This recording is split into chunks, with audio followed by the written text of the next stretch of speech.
11 каналында шайлоо темасын улантабыз. Өзүңүздөр билгендей, бүгүн 11 декабрда Кыргызстанда жергиликтүү кеңешке шайлоолор жана конституцияны өзгөртүү боюнча референдумга добуш берүү өтүп жатат.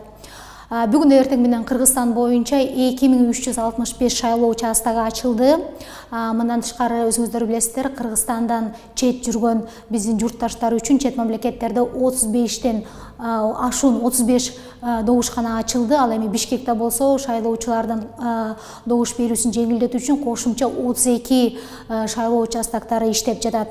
Бүгүн эртең менен өкмөттө өткөн ушул республикалык штабтын жыйынында бүгүн саат 8-де бардык жерде кадимкисиндей иш башталды деген менен аймактарда шайлоого байланыштуу айрым мүчөлүштүктөр катталды. Тактап айта кете турган болсок, кээ бир аймактык шайлоо комиссияларында иш жарым саатка кечирээк башталды. Сөзүбүз далилдүү болуш үчүн мисалдарды келтире кетелик. Азаттык радиосу ушул таластагы өз кабарчысына шилтеме берип, номер 6108 шайлоо участогунда эртең менен ушул электрондук укук иштебей калып, жабдыктардын айынан улам шайлоодо добуш берүү жарым саатка кечирээк ишке ашканы айтылды. Бул убакка чейин сыртта 30га жакын киши топтолуп калып, алар бул көрүнүшкө өз нааразычылыгын билдиришкен. Мында кызыктуу нерсеси, ушул шайлоо участогунда таластагы өкмөттүн ыйгарым өкүлү келип, ушул добуш берүүчү шайлоо участогу болгон. Ошондой эле Жалал Абадта дагы ушул шайлоодогу жабдыктар иштебей калган көрүнүштөр катталды. Айталы номер 20-21 шайлоо участогунда ушул шайлоо өкөктөрү иштебей калып, узун кезекке элер туруп калган. Ал жерде шайлоого байкоо салып жаткан Таза шайлоо ассоциациясынын байкоочулары кечээ эле ушул участокто аталган жабдык жакшы эле иштеп жаткан, бүгүн бирок иштен чыгып калып, бул бир аз ыңгайсыздык жаратты деген сөздөрдү айтты. Ошондой эле Ошто дагы ушул Ош техникалык университетинин аймагында ачылган шайлоо участкасындагы баягы жабдыктар иштебей калып, бул жерде да кезек күтүүлөр болгон. Оштогу шайлоо участогун айта кете турган болсом, бул номер 5329 шайлоо добуш берүү бекетинде бул болду. Айрымдардын белгишинче, ушул окутуучулар, студенттер келип дагы ушул узун кезек түзүлүп калган.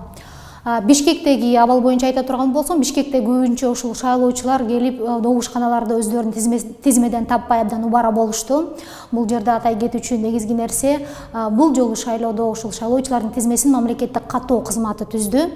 Каттоо кызматы ушул шайлоочуларга алдын ала маалымдама бергенде бир аз эскертүү берген. Ал эскертүүгө ылайык ушул бул жолу шайлоочулар тизмеси автоматташтырылган система менен түзүлгөндүктөн, ал жакта кээ бир шайлоочулардын шайлоо участкалары өзгөрдү деп айтылган жана шайлоочуларды бул нерсеге түшүнүү менен мамиле кылууну өтүнгөн болчу. Жөн шайлоочуларды мындай коелук, ушул шайлоого байланыштуу өлкөдөгү өкмөт башчы Сооронбай Жээнбековдун добуш берүүсүндө бир аз ушундай мүчөлүштүктөр байкалды. Ал киши өзүнүн добуш берүү тилкесине келип, шайлоого добуш берүүдө өзү шайлоочулар тизмесинен тапкан эмес, бирок референдумга шайлоо боюнча тизмеде ал киши бар экен.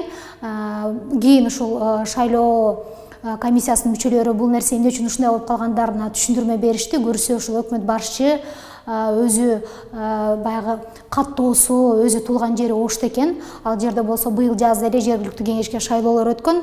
Андыктан ал киши ал жерден шайлоого добуш берди деген ой менен ушул тизмеге киргизилген эмес экен.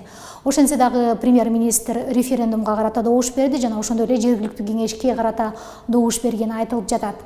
Ошондой эле жогорку кеңештин спикери Чыныбай Турсунбеков дагы бүгүн эртең менен ушул шайлоого карата добушун берип, өзү жашаган баягы адрес боюнча шайлоого катышты. Ал киши журналисттердин суроосуна жооп берип жатып, ошол шайлоочулар тизмесине карата ошол өлкөдөгү абалды туруксуздаштырууну каалаган адамдар ошого карата зычуу чыгарып атат, чынында баары өзүнүн угунда кетип атат деген сөзүн айтты. Ошондой эле өлкө башчысы Алмазбек Атамбаев дагы бүгүн эртең менен шайлоого катышты, референдумда өз добушун берди.